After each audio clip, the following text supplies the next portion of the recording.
레위기 16장 7절에서 10절의 말씀 우리 다 함께 같이 합독하도록 하겠습니다. 또 그 두 염소를 가지고 회막문 앞 여호와 앞에 두고 두 염소를 위하여 제비 뽑되 한 제비는 여호와를 위하고 한 제비는 아사셀을 위하여 할지며 아론은 여호와를 위하여 제비 뽑은 염소를 속죄제로 드리고 아사셀을 위하여 제비 뽑은 염소는 산채로 여호와 앞에 두었다가 그것으로 속죄하고 아사셀을 위하여 광야를 보낼지니라. 아멘. 오늘 레위기 16장 7절에서 10절의 말씀을 가지고 오늘 아사셀이라는 제목으로 우리가 함께 은혜를 나누고자 합니다. 하나님은 출애굽한 이스라엘 백성들에게 광야에서 성막을 지으라고 명령을 하십니다. 성막을 지으라고 하는 목적이 크게 두 가지가 있습니다. 첫째 목적은 하나님께서 이스라엘 백성 가운데 함께 거하시겠다고 말씀하시면서 너희 가운데 성막을 두라고 합니다. 물론 하나님은 무소부재하시고 어디든지 계시지만은 하나님께서 출애굽한 이스라엘 백성들과 함께 하시기를 원하면서 성막을 만들고 내가 그들 가운데 함께 계시는데 그것을 임재라고 말씀하시면서 백성과 때 늘 함께 한다는 표현으로 성막을 지으라고 했습니다. 그 다음에 두 번째로는 성막을 지으라고 했던 목적은 바로 이스라엘 백성들의 죄를 속죄하기 위해서 성막을 지으라고 했습니다. 백성들의 죄를 사하시기 위해서 법궤 위에는 속죄소라는 것을 만들게 하였고, 그리고 대제사장은 피를 가져와 하나님 앞에 그 피를 뿌리면 그 피를 보시고 백성들의 사해 주고자 했던 것이 바로 속죄소의 피의 흘림이라고 말할 수 있습니다. 그러면서 하나님은 이스라엘 백성들에게 성막의 모양과 규격과 크기 모든 것을 하나님은 세밀하게 가르쳐 주십니다. 그리고 이스라엘 백성들은 하나님의 그 말씀대로 성막을 짓기 시작을 합니다. 그리고 그들이 출애굽을 한 지 1년째 된 후에 그들은 다음에 주전 1445년 1월 1일 날 성막 준공식을 하게 됩니다. 그런데 이 성막을 준공식을 하고서 그 지성소에는 하나님이 임재하는 곳이기 때문에 아무나 그곳에 들어갈 수 없습니다. 그래서 누구든지 그 성막 앞에 들어오거나 거기서 관심을 가지고 성막에 이르게 되면은 죽게 됩니다. 그래서 오늘 16장 2절에 보면은 성소에 휘장한 법궤의 속죄소 앞에 아무 때나 들어오지 말라. 그리하여 죽지 않도록 해라. 대제사장도 아무 때나 들어가지 못하는 곳이 바로 이 속죄소 앞이라고 말하고 있습니다. 그래서 하나님은 그 속죄소에서 하나님은 다시 말해서 제사함 속에서 하나님이 임재하시고 그리고 백성들에게 말씀하시는 것입니다. 다시 말해서 하나님이 계시는 그곳은 아무나 죄인인 사람들은 누구나 들어갈 수가 없습니다. 그래서 대제사장도 그 속죄소에 들어가고자 한다면은 먼저 자신을 씻는 제사함을 씻는 정결함을 먼저 속죄 제물을 드리고 그리고 자신의 속죄한 후에 그 다음에 하나님이 지정해 주신 옷을 입습니다.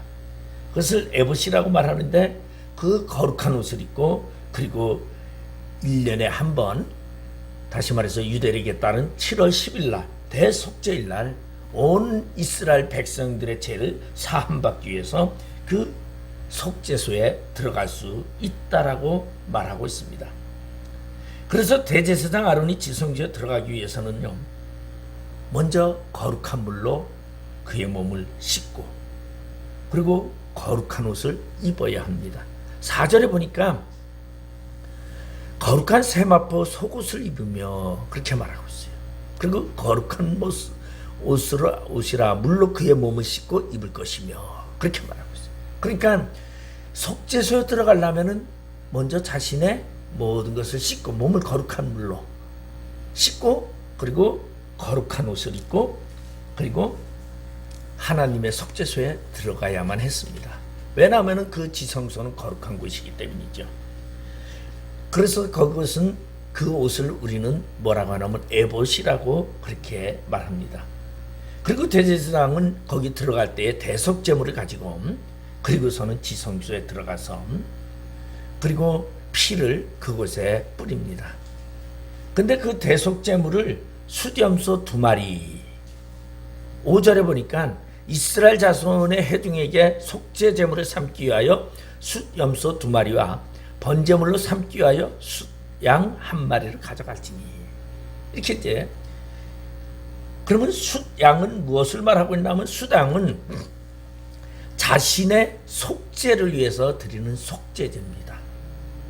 숫양은 이 아론의 대제사장이 들어가기 위해서 먼저 속죄제를 드리고 그리고서는 2마리 염소를 가져다가 숫염소를 가져다가 그것을 회막문 앞에 두고서는 그리고 그 1마리를 잡아서 그 피를 가지고 성소에 들어가게 되어 있습니다. 그러니까 제사장이 지성소 한 번 들어가기 위해서는 엄청난 이러한 거룩함의 뜻을 유지하고 있고 거룩함의 예식을 행하고 있다는 것입니다. 그렇지 못하면은 이 제사장은 들어가서 그곳에서 죽을 수밖에 없습니다. 그 이유는 하나님은 거룩하신 분이기 때문에 내가 거룩하니 너희도 거룩하라고 하나님은 말씀하시기 때문에 하나님 앞에 나아갈 때는 속죄라는 것이 꼭 있다라는 것을 이야기해주고 있습니다. 그래서 대제사장은 자신과 자신의 가족을 위해서 속죄제로 드립니다. 근데 그 속죄제를 드는 그 숫양 1마리가 있는데 사실은 대제사장이 자신을 위한 속죄제를 드릴 때는 송아지죠. 송아지를 드리게 됩니다. 백성을 위해서 속죄를 드릴 때도 송아지입니다. 그만큼 대제사장의 역할이 크다라는 것을 이야기해주고 있는데 오늘 여기에 보니까 속죄소에 매년 들어가기 위해서 숫양을 잡고 그리고 숫염소를 가져가는데 그 숫염소 2마리를 회막문 앞에 두고서는 그리고서는 제비 뽑기를 한다고 말하고 있습니다. 그래서 제비를 뽑아가지고 대제사장이 양손에 제비를 뽑아서 그 뽑은 제비를 그 숫염소 2마리 위에 각자 머리 위에 올려놓습니다. 제비를. 그리고 그 제비 결과에 따라서 그러면은 그 제비는 무슨 제비냐면 하나는 하나님을 위하여 여호와를 위하여 하나는 아사셀을 위한 제물이라는 그러한 제비입니다. 그래서 그걸 2개를 뽑아서 이 숫염소 머리 위에 제비를 하나씩 놓고 그래서 그것을 펴봐요. 그러면 1마리가 뭐라 써있냐면 여호와를 위하여 써있는 것은 번제물로 잡아서 그리고 그 번제물을 잡은 그 피를 가지고 지성소에 들어가고 그리고 아사셀을 위하여서라고 쓰여져 있는 그것은 그 염소는 죽이는 것이 아니라 그대로 거기다 묻고 그리고서는 그에게 안수를 하는데 그 안수는 2손으로 합니다. 한 손으로 하는 것이 아니라 이 대제사장이 그 숫염소에게 2손으로 안수를 머리에 안수를 하는데 이 안수는 무엇이라고 말하냐면 죄의 정가라는 것입니다. 우리 예수님께서 요단강에서 세례 요한에게 세례를 받으셨습니다. 우리는 예수님께서 왜 세례 요한에게 세례를 받았을까요? 그래서 세례 요한이 예수님에게 이렇게 말합니다. 아니, 제가 선생님에게 세례를 받아야 할 텐데 어찌 제가 우리 예수님께 세례를 베풀 수 있겠습니까? 그러니까 그때 예수님께서 세례 요한에게 이렇게 말합니다. 아니다. 이거는 모든 거룩한 백성들을 위한 것이기 때문에 개념치 말고 세례를 베풀라고 합니다. 그래서 예수님께서 세례 요한에게 요단강에서 세례를 받은 것을 무엇이라고 말하냐면은 인류의 죄를 대피해서 세례 요한을 통하여 예수님에게 전가하는 의식이다. 그렇게 이야기를 합니다. 그래서 예수님은 어린 양이 되어서 인류의 모든 죄를 담당하시고 세례 요한이 인류의 죄를 예수님에게 전가하면서 예수님은 그때서부터 이제 어린 양의 사역을 감당합니다. 그래서 공생의 첫 출발이 그렇게 시작이 되죠. 그리고 세례 요한은 그 예수님을 향하여 죄 없는 어린 양이다. 그렇게 이야기를 합니다. 보라, 세상 죄를 지고 가는 어린 양이로다. 세상 죄를 지고 가는 어린 양, 그 예수님.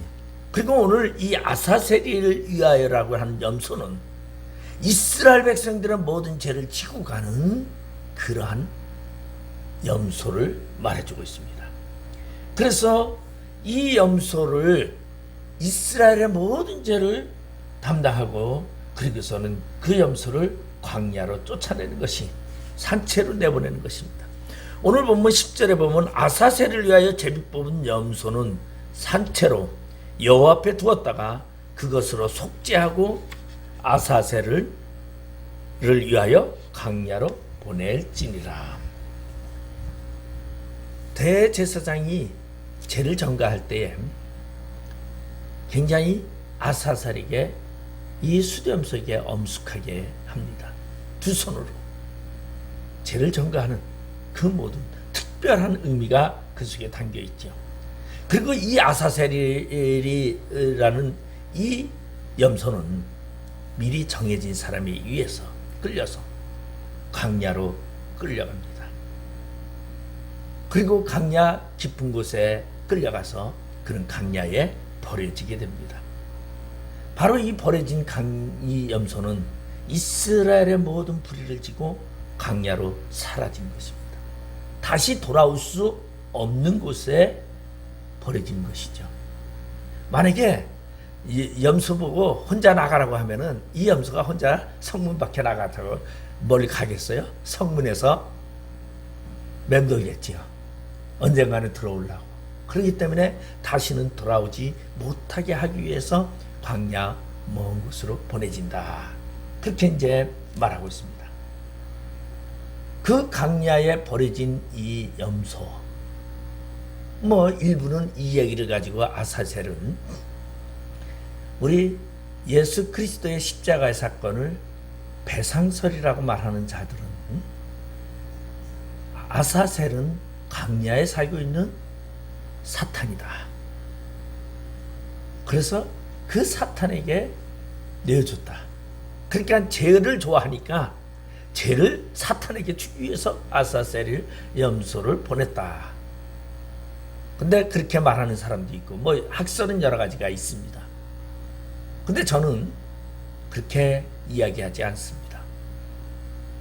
아사셀이라는 것은 만약에 여러분 여호와를 위하여 아사셀을 위하여라고 외치는데 아사셀이 아마 사탄이라면은 여러분 여호와 하나님과 사탄을 동등하게 취급하는 사건이 되고, 그리고 우리가 한호성을 지르는데 하나님을 위하여 사탄을 위하여라고 말한다면 그것은 큰 문제가 된다고 저는 봅니다. 그러면 아사셀은 뭐냐? 여기에 대해서 많은 논란이 있고 많은 이야기도 있고 많은 학설들도 난무합니다.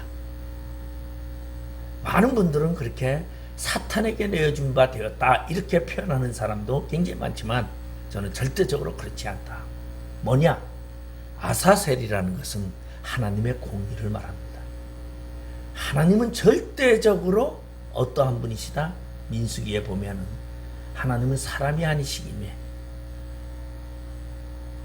거짓말하지 아니하신다고 그랬어요. 인생이 아니시기 때문에 후회하지 아니하신다고 말합니다. 하나님은 우리 인간을 만드시 창조하시고 그리고 모든 우주를 행해서 하나님은 말씀을 하십니다. 이 말씀하신 하나님은 그 말씀을 하나님 자신이 스스로 지켜가시는 분이다라고 그래요.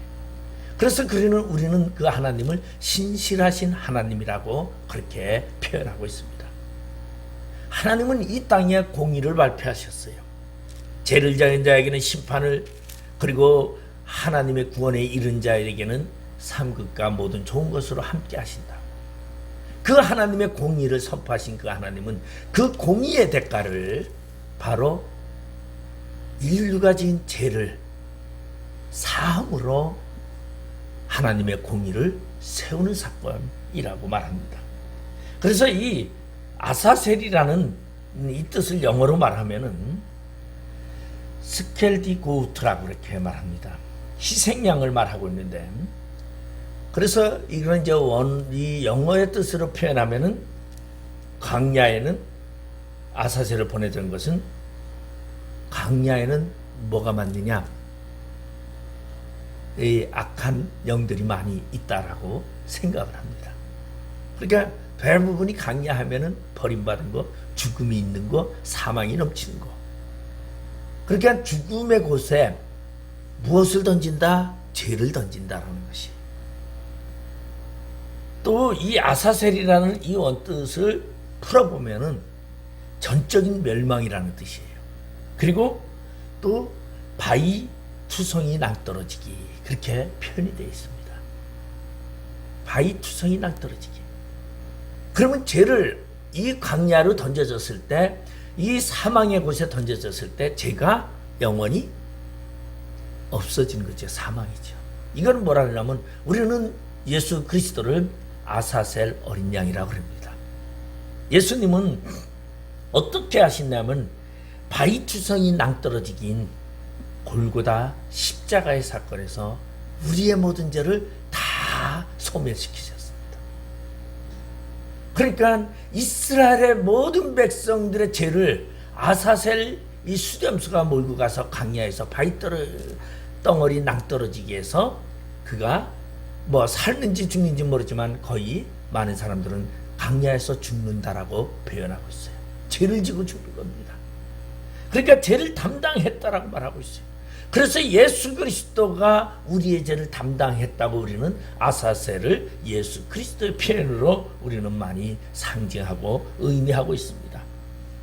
요한복음 1장 29절에 보면은 이튿날 요한이 예수께서 자기에게 나오시는 것을 보고 이르되 보라 세상 죄를 지고 가는 하나님의 어린 양이다. 예수님은 우리 죄를 지시고 십자가에 죽으셨습니다. 그리고 부활하시고 의로우심으로 하나님의 아들임을 보이신 것이 부활의 사건입니다. 그리고 그 부활의 사건으로 생명을 우리에게 주고 생명의 주인공이 되신 것입니다. 바로 오늘 이 예수님, 바로 이 예수님이 아사셀 양이라고 말하고 있습니다. 그러면 오늘 아사셀 양에게 들어있는 의미는 무엇일까? 우리가 오늘 본문을 통해서 함께 생각해 보려고 합니다. 먼저 오늘 본문 9절에 보니까 아론은 여호와를 위하여 제비 뽑은 염소를 속죄제로 드리고, 아사셀은 이스라엘 백성을 위하여 속죄 제물이 되었습니다. 이것은 다시 말해서 아사셀의 희생을 말하고 있습니다. 아사셀은 희생이라는 것입니다. 여러분, 세례 요한이 예수님을 보면서 세상 죄를 지고 가는 어린 양이라고 말하는 것을 우리는 무엇입니까? 우리의 죄를 지고 희생되시는 예수님이라는 표현을 말하고 있습니다. 광야에서 아사셀 염소는 세상 죄를 지고 가는 하나님의 어린 양의 모형입니다. 아사셀 염소는 이스라엘의 백성의 죄를 다 뒤집어쓰고 광야로 나가서 죽었던 것처럼 아무 문제도 없으신 예수님은 세상 죄를 다 뒤집어쓰고 십자가에 달려 죽으셨다는 것입니다. 예수님의 죽으심은 세상 사람들의 죄값으로 바로 그것을 담당하기 위해서 예수님이 십자가에서 죽어야만 하는 예수님의 희생을 표현하고 있습니다. 죄는 이스라엘 백성들이 졌는데 그 죄값은 이 염소가 대신 받고 죽은 것처럼 죄는 우리가 졌는데 의로우신 예수님은 희생물이 되어서 우리 대신 포악한 자들에게 끌려서 골고다로 끌려가 벗어서 십자가에서 죽으셨다는 것입니다. 바로 예수님이 우리의 죄를 짊어진 것처럼 아사셀은 이스라엘 백성들의 죄를 짊어진 희생 제물이 되었다는 것입니다. 그러면서 이 희생 제물이 된 이 아사셀 때문에 하나님은 이스라엘 백성들을 사함을 줍니다. 속죄함을 줍니다. 근데 이것은 물론 1년짜리 속죄함입니다. 근데 우리 예수님은 1년짜리가 아니라 평생 우리의 속죄물이 되셨다는 것이에요. 아마 지금도 만약에 구약의 제사법으로 한다면 우리는 1년에 한 번씩 속죄를 해야 합니다. 그런데 우리는 예수를 주라고 시인하고 예수를 믿는 그 순간부터 우리는 영원히 속죄함을 받은 그러한 자라는 것입니다. 이 아사셀의 양의 희생으로 말미암아 이스라엘 백성들에게 1년의 속죄가 이루어진 것처럼 예수 그리스도의 그 희생의 대가로 우리는 영원히 하나님 앞에서 속죄함을 받았다는 것입니다.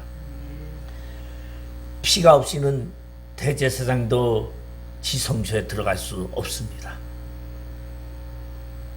그래서 우리는 예수님의 십자가의 사건을 예수 그리스도의 핏값이라고 우리는 그렇게 표현하고 있습니다. 대제사장도 속죄소에 들어갈 때는 누군가의 피를 가지고 가야 됩니다. 피라는 것이 생명이에요. 근데 그 생명을 희생, 누군가가 죽음으로 말미암아 새로운 생명이 등장하게 하는 것을 말해주고 있습니다. 그리고 지성소에 들어갈 때는 하나님이 지정해준 옷을 입고 들어가야 됩니다. 이 옷은 거룩한 옷이라고 성경은 표현하고 있습니다. 우리는 우리의 죄를 예수 그리스도로 말미암아 속죄함을 받았습니다. 그런데 우리가 속죄함을 받은 우리는 그 속죄로 끝나는 것이 아니라 하나님 앞에 나아가기 위해서 우리는 옷을 입어야 돼요. 거룩한 세마포를 입어야 돼요. 그 옷은 나의 의의 옷이 아니라 예수 그리스도의 옷을 입어야 한다는 것입니다. 오늘 많은 사람들은 착각하고 있어요. 내 의로 통하여 하나님께 나가려고 말하고 있어요. 그래서 로마서에서 사도 바울은 이렇게 표현했습니다. 하나님의 의와 자기의 의에 대해서 표현하고 있습니다. 자기의 의를 가진 자는 어떻게 하나님을 대합니까? 하나님을 하늘에서 땅으로 끌어내린다 그래요. 이게 자기의 의를 가진 자들의 특성입니다. 자기의 의가 충만한 사람들은요, 하나님도 자기의 의를 합리화시키기 위해서 하늘 보좌에서 끌어내려서 땅으로 끌어내리는 그러한 교만함을 저지른다는 거죠. 그러니 자기의 의라는 것은 엄청 무서운 교만을 갖게 합니다. 이 자기의라는 것은요, 무엇을 말하냐면은 우리가 보편적으로 율법을 가지고 율법을 그만큼 지킨 것을 가지고 자기의로 채우려고 하는 그러한 어리석음을 종종 나타내고 있다는 것이죠. 우리의 은혜는 행위의 은혜가 아니라 전적인 예수 그리스도의 은혜입니다. 선물의 은혜예요. 내 모든 행동 때문이 아니라 하나님이 나를 사랑하셔서 긍휼히 여기셔서 나에게 주신 은혜의 구원이지 절대적으로 행동의 구원이 아니다라는 것을 말해주고 있습니다. 오늘 이 아사셀 숫염소의 광야로 버려짐으로 말미암아 이스라엘 백성들은 전부 다 속죄함을 받았습니다. 구약에도요. 개개인이 한 명이 전부 다 가서 속죄를 위해서 여호와 앞에 가서 제물을 드렸습니까? 아니요. 이 숫염소 한 마리가 아사셀을 위하여 하나님의 공의를 위하여 버려진 광야에 버려진 그 사건으로 이스라엘 백성들은 속죄함을 받았다는 거예요. 다시 말해서 우리의 속죄함은 내 개개인의 문제가 아니라 하나님의 전적인 주권이요 예수 그리스도의 은혜라는 것입니다. 그래서 오늘 누군가가 속죄를 위해서는 죽어야 하는데 나 대신 누군가가 죽어야 합니다. 그래서 오늘 여기에 보면 5절에 보니까 이스라엘 자손의 회중에게서 속죄 제물을 삼기 위하여 염소 2마리와 번제물로 삼기 위하여 양 한 마리를 가져갈지니라. 누군가가 대속물이 있어야 된다는 것이죠. 그래서 예수님은 우리를 위해서 아사셀 양이 되어서 십자가에서 했던 것입니다. 그래서 아사셀이라는 것은 희생을 나타내고 있다. 자, 두 번째로는 아사셀은 생명을 나타내고 있다는 것이죠. 오늘 8절에 보니까 두 염소를 위하여 제비 뽑되 한 제비는 여호와를 위하고 한 제비는 아사셀을 위하여 할지며. 예수님은 아사셀 양이고 아사셀 양은 생명을 주는 양입니다. 아사셀 양이 희생양으로 죽음으로 말미암아 이스라엘의 모든 백성들이 생명을 얻게 되었다는 것이죠. 아사셀을 하나님의 공의로 하나님께서 예수님의 피를 하나님의 공의의 값으로 지불하고 그리고 우리를 사셨다는 것이. 제가 한번 몇 년 전에 누가 이러한 얘기를 한 적이 있었어요. 학교에서 학생들에게 배상설을 얘기하면서 예수님께서 사탄에게 우리의 값을 지불하기 위해서 십자가에서 죽으셔서 사탄에게 값을 지불하고 우리를 구원하셨다. 그런 얘기를 해서 한 학생이 저한테 전화가 왔습니다. 목사님, 이렇게 말씀하는데 이게 옳은 것입니까? 그 질문을 받는데 제가 참 좀 난감하더라고요. 그렇지만은 난감하지만은 사실대로 얘기해야 되기 때문에 그것은 잘못된 겁니다. 제가 얘기를 했어요. 왜? 사탄에게 고통을 받으시고 예수님이 채찍도 맞고 사탄에 의해서 고난받으신 건 맞습니다. 그러나 예수님의 죽으심이 사탄을 위해서 죽은 것은 아니라는 거죠. 내어 죽은 것이 아니라 하나님의 공의를 위해서 죽으신 겁니다. 그러면 예수님의 죽으심은 하나님의 공의의 사건, 그러면 하나님의 공의의 하나님의 그 사건을 마무리해야 돼요. 우리는 그것을 뭐라 하면 예수님이 죽으심으로 말미암아 율법을 완성하였다 그럽니다. 율법은 뭐죠? 하나님의 공의입니다. 그래서 율법으로는 구원받지 못한다고 말하고 있습니다. 그래서 우리는 이제는 율법의 구원이 아니라고 말하고 있어요. 그러니까 율법의 구원은 하나님의 공의에 따른 구원인데 율법으로는 구원받을 자가 하나도 없다. 그래서 그 율법을 완성하기 위해서 예수님이 십자가에 달려 돌아가셨다고 말합니다. 그 율법을 완성하기 위해서 예수님이 죽으시면서 율법으로는 사망에 이를 수밖에 없고 사망의 전부 다 율법으로는 사망의 모든 사망으로 죽음으로 향해서 모든 인류가 달려가야 돼요. 근데 그 사망을 예수님이 대신 그 죽음을 대신하시고 우리에게 생명을 주신 사건입니다. 그래서 예수님은 우리를 생명을 우리에게 주셨어요. 아사셀의 이 사건은 생명의 사건입니다. 그래서 고린도전서 6장 20절에 보면 값으로 산 것이 되었으니 그런즉 너희 몸에서 하나님께 영광을 돌려라. 예수님이 우리를 사망에서 생명으로 옮겨주신 것을 우리는 감사해야 합니다. 그래서 이제는 하나님의 공의가 우리를 심판하지 아니합니다. 하나님의 공의가 우리에게 척도를 대지 않습니다. 여러분, 우리는 이제 누구의 은혜로? 예수 그리스도의 은혜로 구원받는 것이. 세례 요한이 예수님을 자신에게 나옴을 보고 세상 죄를 지고 가는 어린 양이라고 말했어요. 예수의 희생으로 우리에게는 생명이 주어졌다는 것이. 죽은 이 염소로 말미암아 이 오늘 보면 아사셀의 염소와 여호와를 위한 염소가 있어요. 이 염소는 죽음으로 말미암아 무엇을 나타냈어요? 거룩함을 나타냈습니다. 예수 그리스도가 죽음으로 말미암아 우리에게 거룩함이 있었고, 그리고 강야로 죄를 다 멀리 추방함으로 말미암아 우리의 죄가 사해졌다는 것이. 오늘 지성소에 들어가는 대제사장도 두 가지가 있었다고 제가 얘기했습니다. 제가 들어가는데 먼저 몸을 씻으라고 그랬어요. 거룩함. 그리고 거룩한 옷을 입고, 그리고 뭘 가져가야 됩니까? 피를 가지고 들어가요. 피가 생명입니다. 그러니까 우리에게도 죄 씻음과 생명이 함께 있다라는 것이. 우리는 이 아사셀의 이 사건으로 이스라엘 백성들이 생명을 얻은 것처럼 예수 그리스도의 죽으심으로 우리는 오늘 생명을 얻었습니다. 베드로전서 3장 18절에 보면은 그리스도께서는 한 번 죄를 위하여 죽으사 의인으로서 불의한 자를 대신하셨으니 이는 우리를 하나님 앞으로 인도하려 하심이라. 육체로는 죽임을 당하시고 영으로는 살리심을 받으셨으니.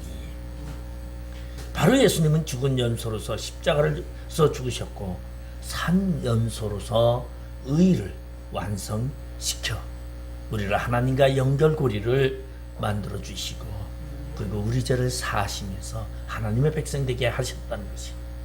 그 다음에 세 번째로는 오늘 본문 10절에 보니까 아사셀을 위하여 제비 뽑은 염소는 산채로 여호와 앞에 두었다가 그것으로 속죄하고 아사셀을 위하여 강야로 보낼지니라. 두 마리 이 숫염소는 이스라엘 백성을 위하여 희생의 대속제물이 되었다는 거죠. 예수님은 하나님의 공의를 위하여 우리의 대속제물이 되셨다는 것입니다. 예수님은 희생양의 대속물이 되어서 우리 죄를 짊어지고 죽으셨습니다. 그리고 하나님의 보좌 우편에 앉으셨습니다. 그래서 히브리서 12장 2절에 보면 믿음의 주여 또 온전케 하신 이를 예수를 바라보자. 그는 그 앞에 있는 기쁨을 위하여 십자가를 참으사 부끄러움을 개의치 아니하시더니 하나님 보좌 우편에 앉으셨느니라. 그런가 하면 바울은 빌립보 교회를 향해서 이러한 말을 합니다. 빌립보서 2장 5절에서 7절에 보면은 너희 안에 이 마음을 품으라 곧 그리스도 예수의 마음이니 그는 근본 하나님의 본체시나 하나님과 동등됨을 취할 것으로 여기지 아니하시고 오히려 자기를 비워 종의 형체를 가져 사람들과 같이 되셨고.